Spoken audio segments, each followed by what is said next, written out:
Princess Ida, or Castle Adamant, is a comic opera with music by Arthur Sullivan and libretto by W. S. Gilbert. It was their 8th operatic collaboration of 14. Princess Ida opened at the Savoy Theatre on 5 January 1884, for a run of 246 performances. The piece concerns a princess who founds a women's university and teaches that women are superior to men and should rule in their stead. The prince, to whom she had been married in infancy, sneaks into the university, together with 2 friends, with the aim of collecting his bride. They disguise themselves as women students, but are discovered, and all soon face a literal war between the sexes. The opera satirizes feminism, women's education and Darwinian evolution, which were controversial topics in conservative Victorian England. Princess Ida is based on a narrative poem by Alfred, Lord Tennyson, called The Princess, 1847, and Gilbert had written a farcical musical play based on the poem. In 1870, he lifted much of the dialogue of Princess Ida directly from his 1870 farce. It is the only Gilbert and Sullivan opera in 3 acts and the only one with dialogue in blank verse. By Savoy Opera standards, Princess Ida was not considered a success due, in part, to a particularly hot summer in London in 1884, and it was not revived in London until 1919. Nevertheless, the piece is performed regularly today by both professional and amateur companies, although not as frequently as the most popular of the Savoy operas. Background. Genesis. Princess Ida is based on Tennyson's serio-comic narrative poem of 1847, The Princess, a medley. Gilbert had written a blank verse musical farce burlesquing the same material in 1870 called The Princess. He reused a good deal of the dialogue from this earlier play in the libretto of Princess Ida. He also retained Tennyson's blank verse style and the basic storyline about a heroic princess who runs a women's college and the prince who loves her. He and his 2 friends infiltrate the college disguised as female students.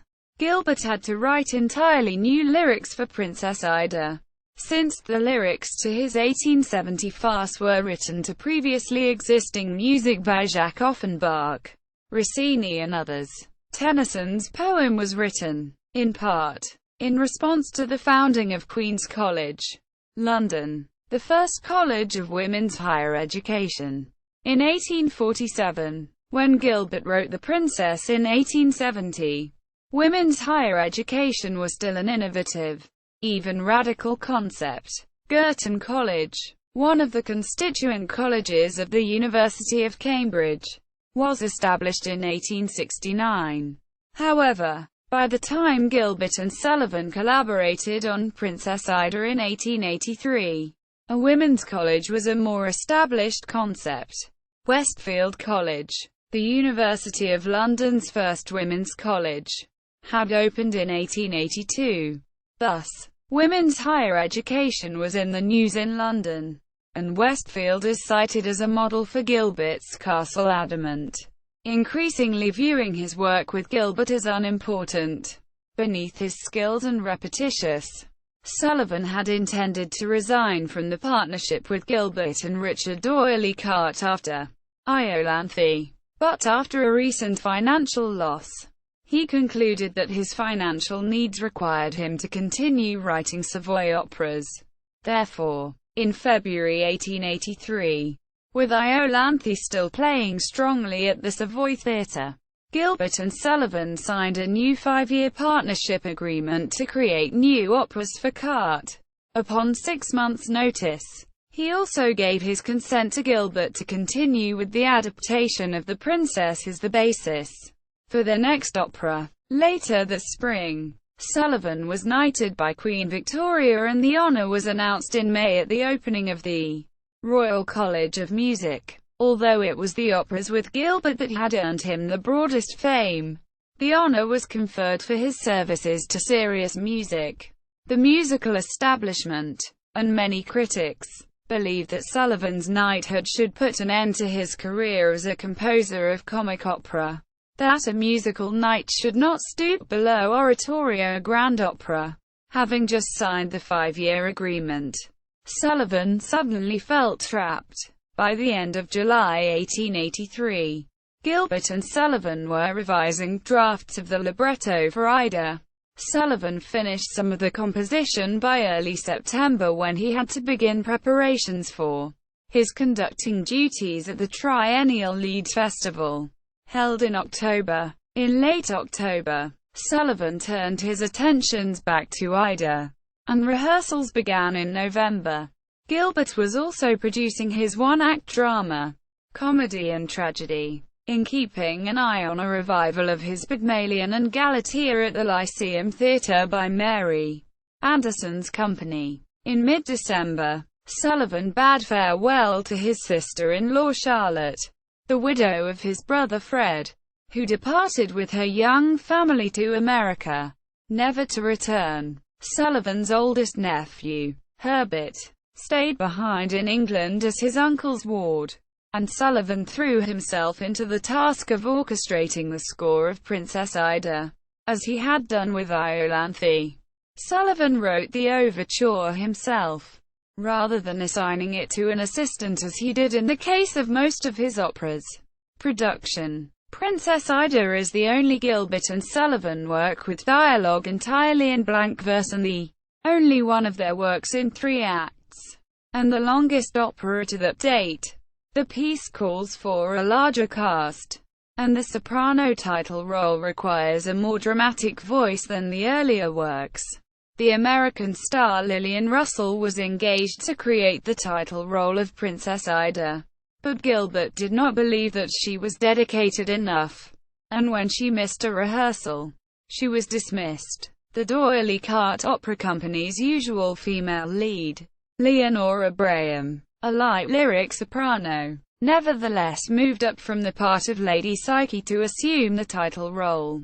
Rosina Brandram got her big break when Alice Barnett became ill and left the company for a time, taking the role of Lady Blanche and becoming the company's principal contralto. The previous Savoy Opera, Iolanthe, closed after 398 performances on 1 January 1884. The same day that Sullivan composed the last of the musical numbers for Ida. Despite grueling rehearsals over the next few days, and suffering from exhaustion, Sullivan conducted the opening performance on 5 January 1884 and collapsed from exhaustion immediately afterwards.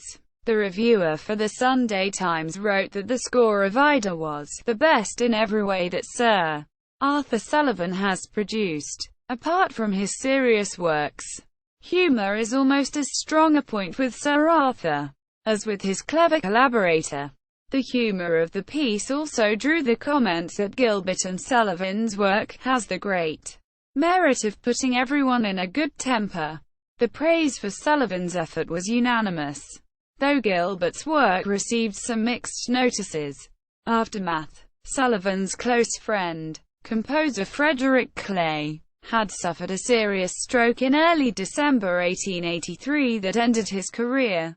Sullivan, reflecting on this, his own precarious health and his desire to devote himself to more serious music, informed Richard D'Oyly Carte on 29 January 1884 that he had determined not to write any more Savoy pieces. Sullivan fled the London winter to convalesce in Monte Carlo as 7 provincial tours, one with a 17-year-old Henry Lytton in the chorus, and the U.S. production of Ida set out.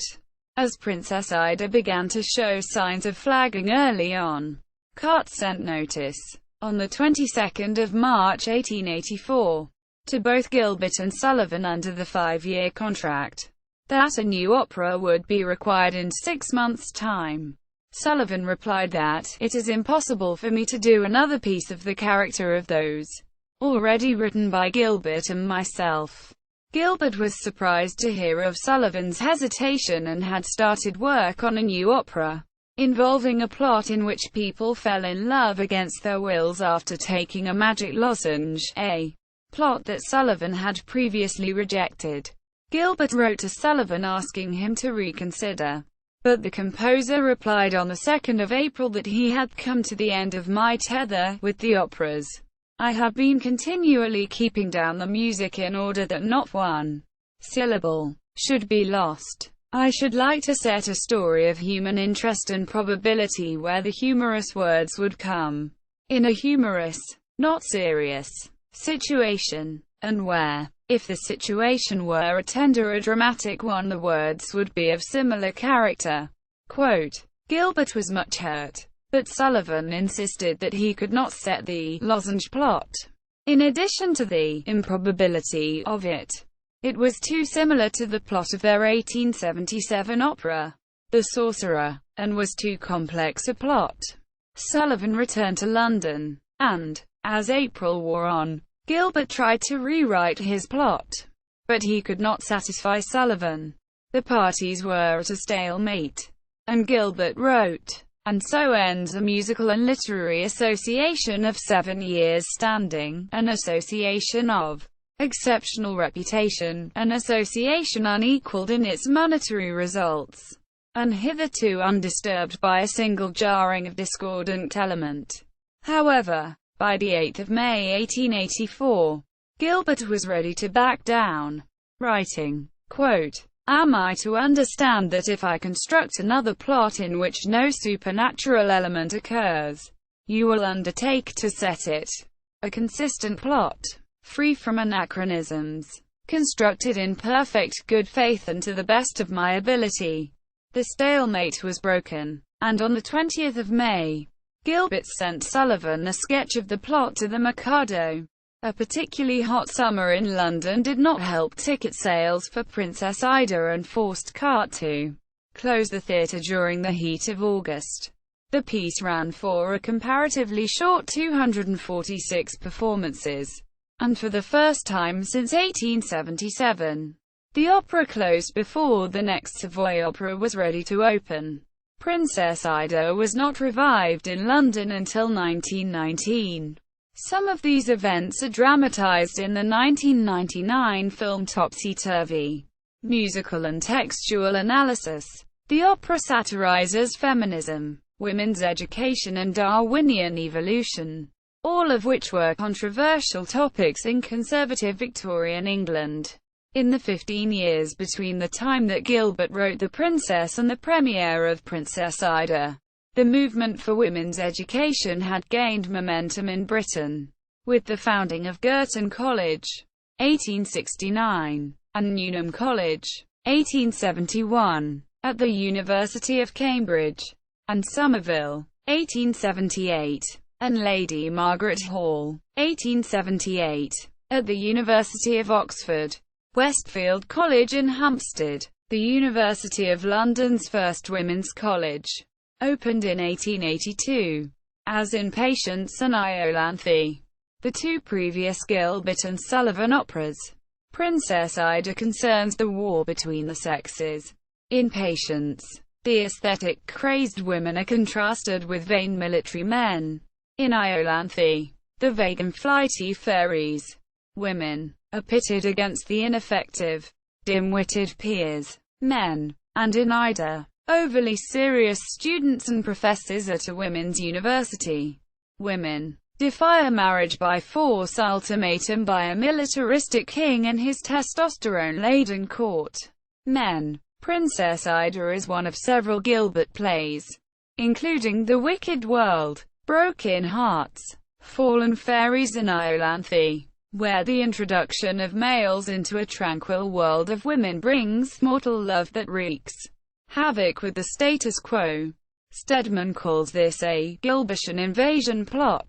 Sullivan's score is majestic, and a sequence of songs in Act 2, sometimes known as the String of Pearls, is particularly well loved. Sullivan used chromatic and scalar passages and key modulations throughout the score, and commenters have called the Act 2 quartet, "The World is But a Broken Toy," one of Sullivan's most beautiful, plaintive melodies. It has also been called Gounodesque. Although Gilbert's libretto contains many funny lines, the iambic pentameter and three-act structure tend to make Ida more difficult to stage effectively than some of the other Savoy operas.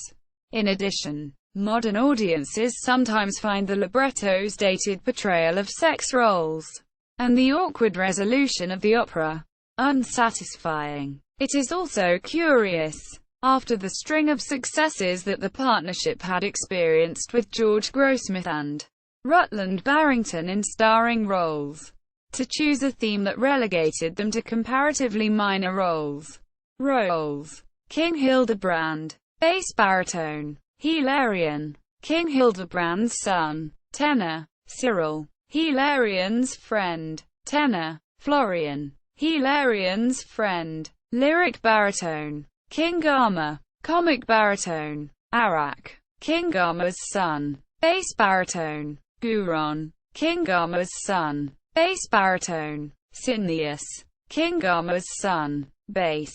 Princess Ida, King Gama's daughter. Soprano, Lady Blanche. Professor of Abstract Science.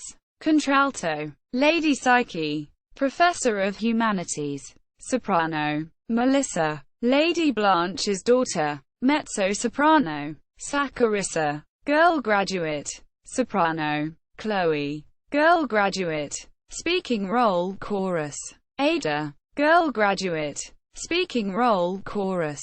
Chorus of soldiers.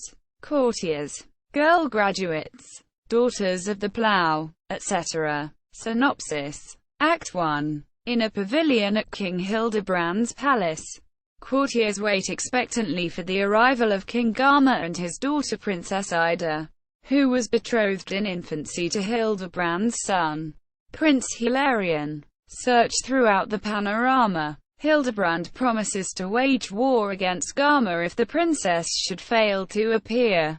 Now hearken to my strict command. While Hilarion, who is in love with Ida, although he has not seen her since he was 2 years old, wonders how she may have changed over the ensuing 20 years. Ida was a 12-month-old.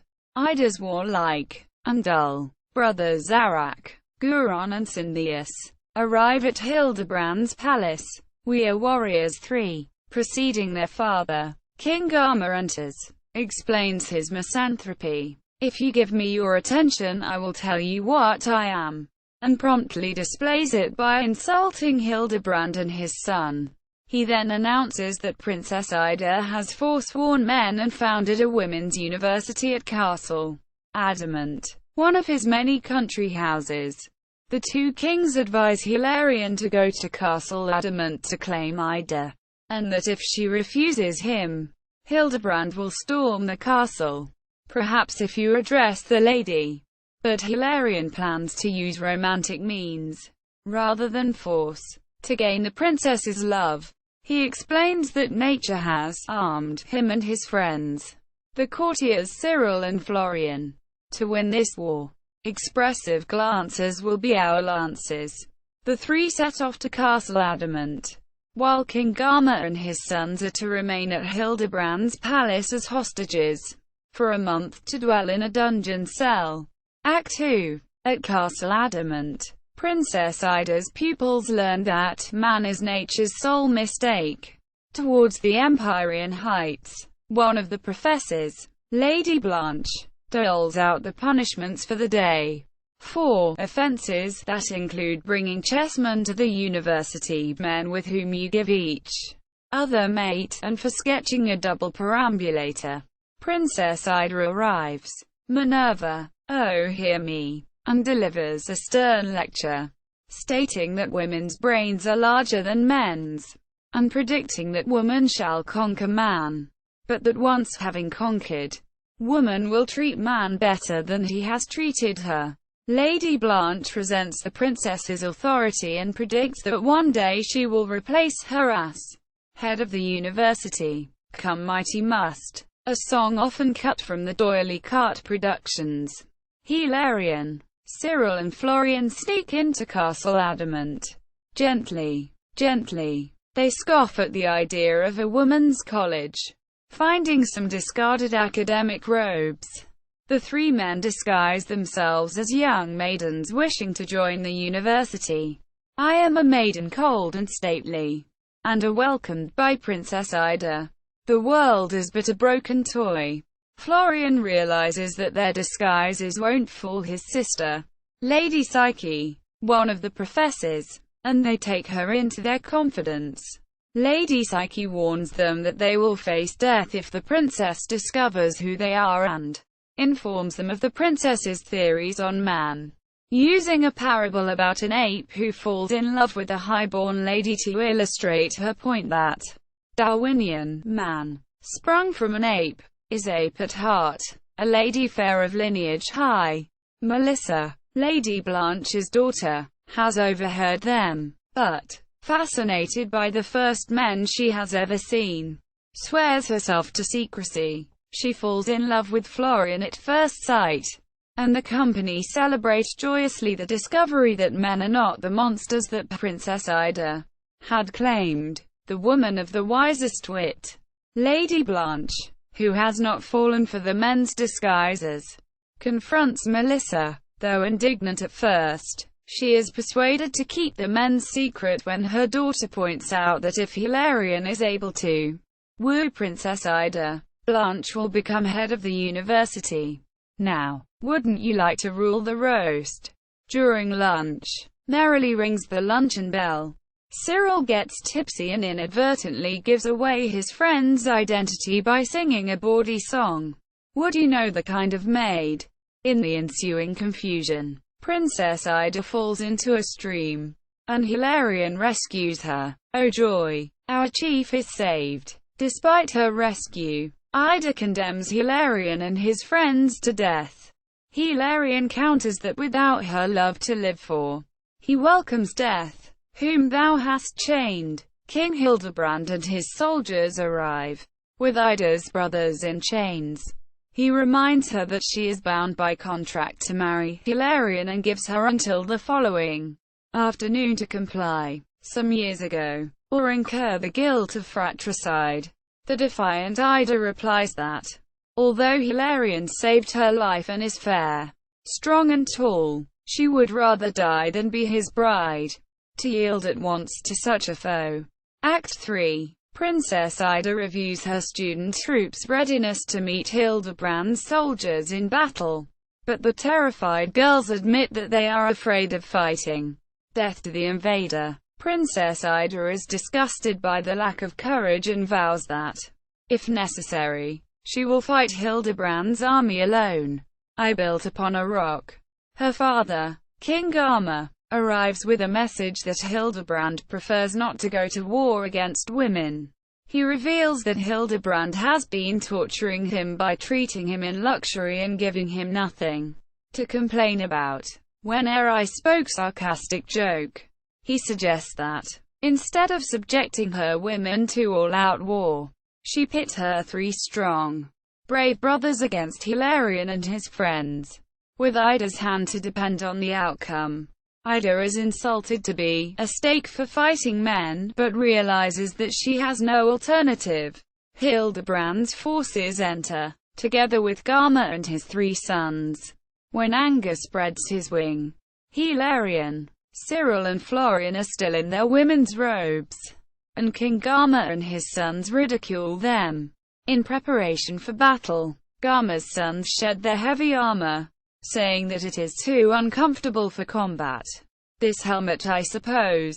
The fight ensues, with Hilarion, Cyril and Florian defeating Garma's sons. It is our duty plain. Her wager lost. Ida yields to Hilarion and bitterly asks Lady Blanche if she can resign her post with dignity. The delighted Blanche, who will succeed her as head of the university, assures her that she can.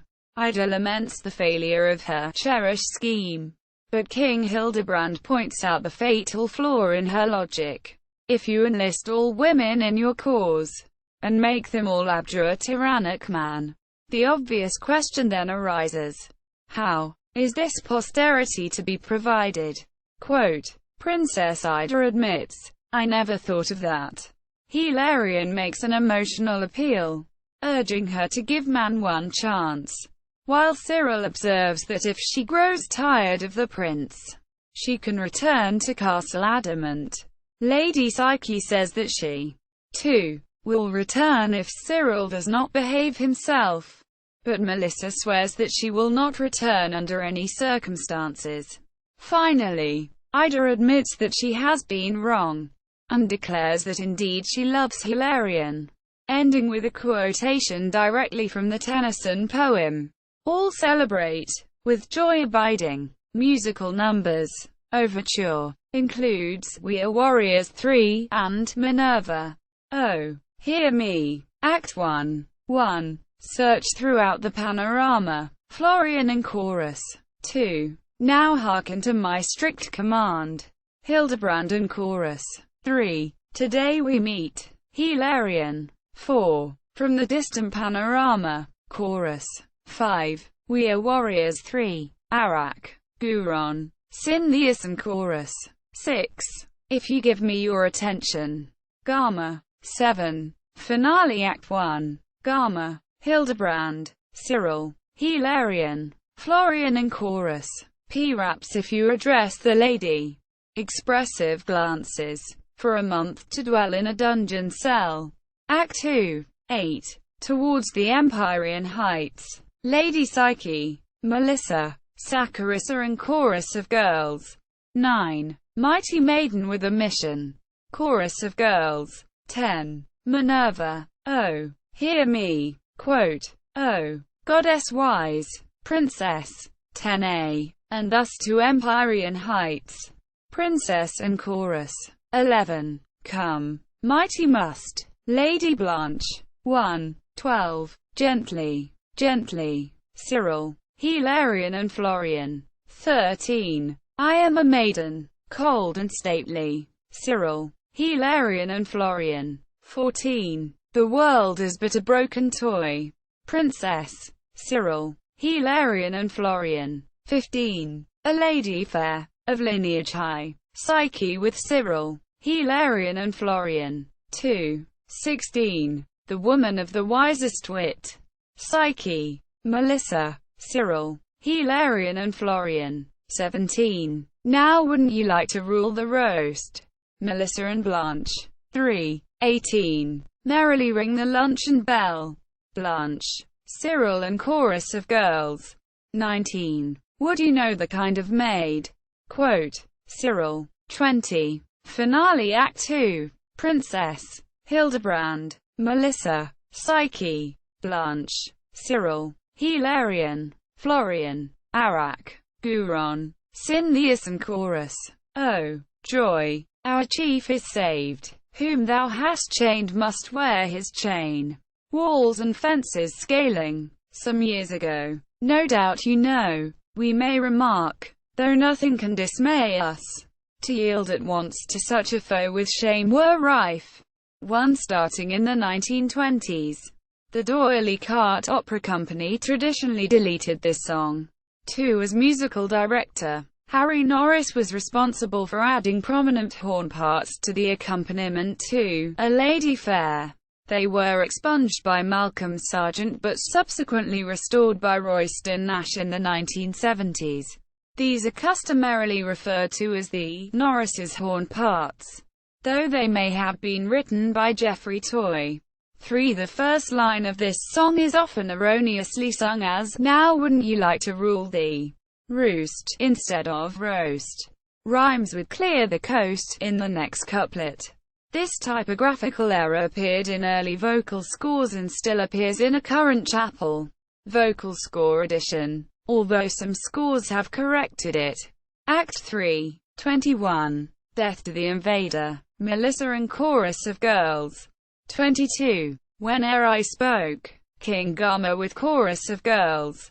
4. 23. I built upon a rock. Princess. 24. When anger spreads his wing. Chorus of girls and soldiers. 25. This helmet, I suppose. Arak with Guron. Cynthius and chorus. 26. Chorus during the fight. This is our duty plain. Chorus. 27. With Joy Abiding. Reprise of Expressive Glances. Ensemble. 4 in the original production. No. 22 followed No. 23. The present order first appeared in vocal scores published after the first London revival in 1919. Gilbert claimed that, "If You Give Me Your Attention," was a satiric self-reference, saying, "I thought it my duty to live up to my reputation." Tom Lehrer performs a parody of the same song called The Professor's Song. Music from the overture of Ida is heard in Mickey, Donald, Goofy, The Three Musketeers versions of the text. Princess Ida was not revived in London during the author's lifetimes, and there were no substantive changes to the text after the premiere. The one alteration was purely cosmetic. The first act had originally been called a prologue.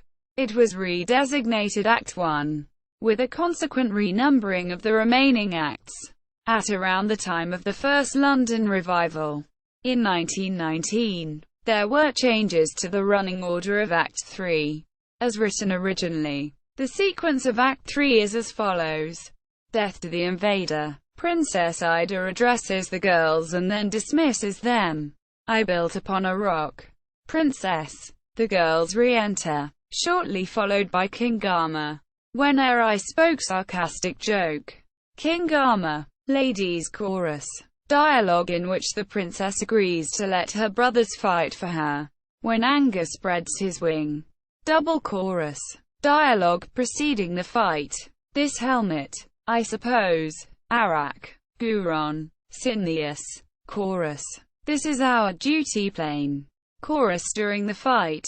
Dialogue and finale, as reordered in the 1920s. The running order is as follows. Death to the Invader. Princess Ida addresses the girls and then dismisses them. The girls re-enter, shortly followed by King Gama. Whene'er I Spoke Sarcastic Joke. King Gama. Ladies Chorus. Dialogue in which the princess agrees to let her brothers fight for her. I Built Upon a Rock. Princess. When Anger Spreads His Wing. Double chorus. This helmet, I suppose. Arak. Guron. Cineas. Chorus. Dialogue preceding the fight. This is our duty plain. Chorus during the fight. Dialogue and finale. The chapel vocal score was reissued to conform to this revised order. The other significant change is that, at some point in the 1920s, it became traditional to delete Lady Blanche's Act 2 song, Come, Mighty Must, although it continued to be printed in the vocal score. The song is included in the 1924 D'Oyly Carte recording, but on none of the 3 recordings the company made after that. 1932, 1955, 1965. History of productions. Princess Ida was not as successful as the Gilbert and Sullivan operas that had preceded it. In the midst of the unusually hot summer of 1884, Richard D'Oyly Carte closed the Savoy Theatre for a month. Starting in mid-August, the opera had been running for 7 months, a short period by the partnership's past standards. The opera reopened for just 3 weeks, starting in mid-September, before giving way to a revival of The Sorcerer, revised, and Trial by Jury. Gilbert designed the costumes himself. Act 1 and Act 3 sets were by the Drury Lane designer Henry Emden, while the Act 2 set was by Hawes Craven. A New York production ran briefly in 1884, and there was a second American production in 1887.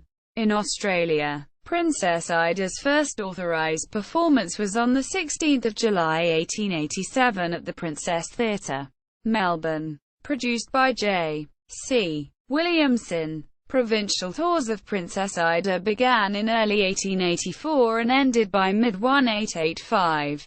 The opera was revived on tour in December 1895, remaining in the touring repertory through 1896. It reappeared in late 1897 or early 1898, and from then on was never out of the D'Oyly Carte touring repertory through the early years of the 20th century. The first London revival, however, did not come until the 30th of December 1919. From then on, it was included in every d'Oyly Carte touring season until the company disbanded at the outbreak of war in 1939. New costumes were designed by Percy Anderson, Indiana, 1921. During World War II, the company played a smaller repertory. The scenery and costumes for Princess Ida, which were in storage, were destroyed by enemy action over the winter of 1940-41. A new production was mounted at the Savoy Theatre on 27 September 1954. A guest artist, opera singer Victoria Sladen, was engaged to sing the title role for the London season.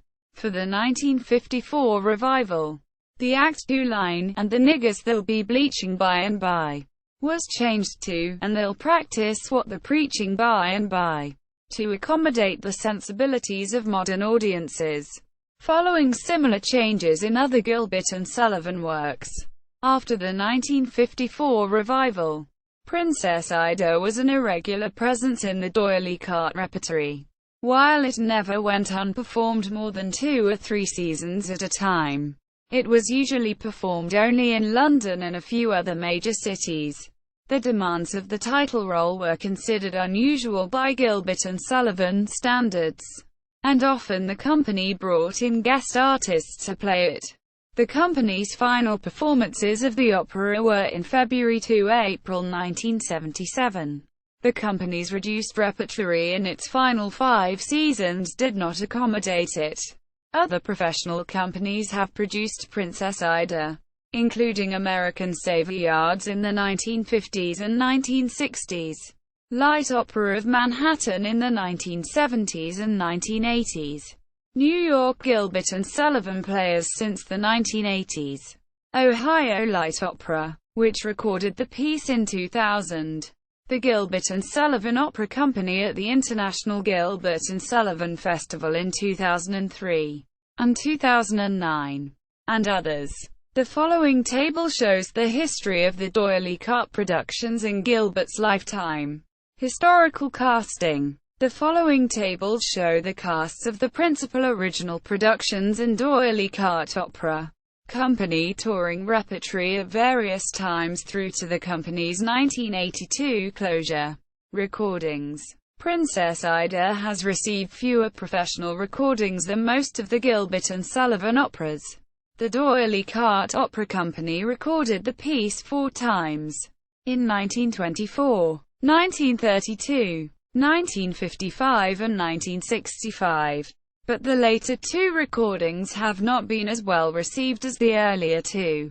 The BBC broadcast the piece in 1966 and 1989, but the recordings are unavailable. Ohio Light Opera recorded the opera in 2000. The 1982 Brent Walker Productions video is considered to be one of the weakest of the series. More recent professional productions have been recorded on video by the International Gilbert and Sullivan Festival. 1924 d'Oyly Carte conductors Harry Norris and George W. Bing. 1932 d'Oyly Carte conductor Malcolm Sargent. 1955 d'Oyly Carte conductor Isidore Godfrey. 2000 Ohio Light Opera conductor J. Lynn Thompson. Notes. Ainger, Michael. 2002. Gilbert and Sullivan. A Dual Biography. Oxford. Oxford University Press. ISBN 0-19-514769-3. Allen, Reginald. 1975. The First Night Gilbert and Sullivan. London. Chappell & Co. Limited. Bailey, Leslie. 1952. The Gilbert and Sullivan Book. London. Castle & Company Limited. Bradley, Ian. 2005. Oh Joy, Oh Rapture. The Enduring Phenomenon of Gilbert and Sullivan. Oxford University Press. ISBN 0-19-516700-7. Gansel, Kurt. 1986. The British Musical Theatre. Volume 1. 1865–1914. Oxford. Oxford University Press. Jacobs. Arthur. 1984. Arthur Sullivan, a Victorian musician. Oxford. Oxford University Press. Rollins. Cyril. R. John Witts. 1962. The D'Oyly Carte Opera Company and Gilbert and Sullivan Operas. A record of productions. 1875–1961. London. Michael Joseph. Also. 5 supplements. Privately printed. Stedman. Jane W. 1996. W. S. Gilbert. A Classic Victorian and His Theatre. Oxford University Press. ISBN 0-19-816174-3. Princess Ida at the Gilbert and Sullivan Archive. Princess Ida at the Gilbert and Sullivan Discography. 1912 libretto. With illustrations by W. Russell Flint. At the Internet Archive. Biographies of the people listed in the historical casting chart. Tennyson's The Princess. Annotated by Alexander Scott. With a prologue and materials about the Gilbert connections. 2013. Fab illustrations of lyrics from Princess Ida. Photos and information about the 1954 production of Ida. D'Oyly Carte prompt books at the Victoria and Albert Museum.